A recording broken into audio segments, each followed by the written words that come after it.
Today we're going to talk about rates.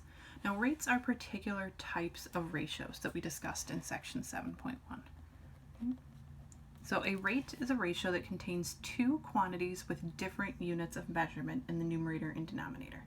So the big difference between some of the ones that we saw in section 7.1 and what we're going to see in section 7.2 is that when we're looking at all of these ratios, our units in our numerator and denominator are going to be different.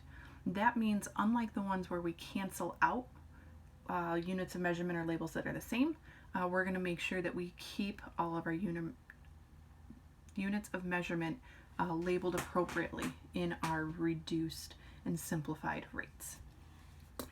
So this first example that we're going to look at, we are going to be looking at simplifying rates. Now, as we're going through this section and we see the word simplify, right? So whether we're thinking ratio or rate, right? If we see the word simplify, we want to think about our ratio or rate being written as a reduced fraction. Right? So simplifying in section 7.1 and section 7.2 means that we're thinking about our ratio or rate, in this case, as a simplified fraction. Once we're done simplifying these two fractions in this first example, we are then going to also work on and practice writing our rate in words. Okay. So looking at this first example, we have $210 over 9 months.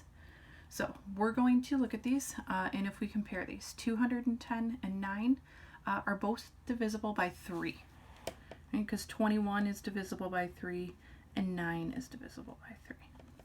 Right, so what that's going to give us, if we divide 21 by 3, that gives us 7. So if we divide 210 by 3, that is going to give us 70. So our numerator is going to be $70. And then on our denominator, 9 divided by 3 gives us 3. So we have 3 months. Right, so as a simplified fraction, that is our rate. Right, now we're also told to write this rate in words. So what we're going to do is we're going to start with our numerator, and we're going to write $70. Feel free to use a dollar sign instead of the word dollars as you're working through these.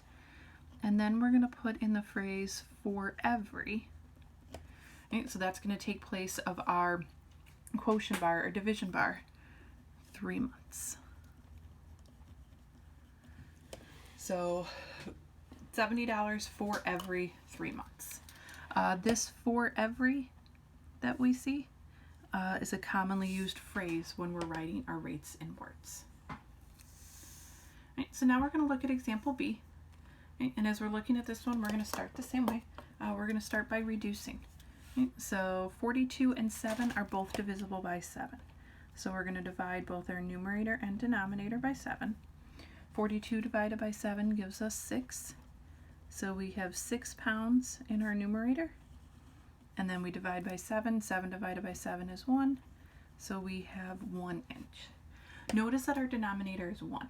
So when we write this one in words, we can use the phrase for every, but instead we're going to use the word per. 6 pounds per inch. So again, we could use the for every just like we did in example A, but we're going to use the word per instead. Per specifically usually means for every one and then whatever unit we have. So 6 pounds per inch is the same thing as saying 6 pounds for every 1 inch. Right, so generally speaking, we use the for every if we have a denominator other than 1.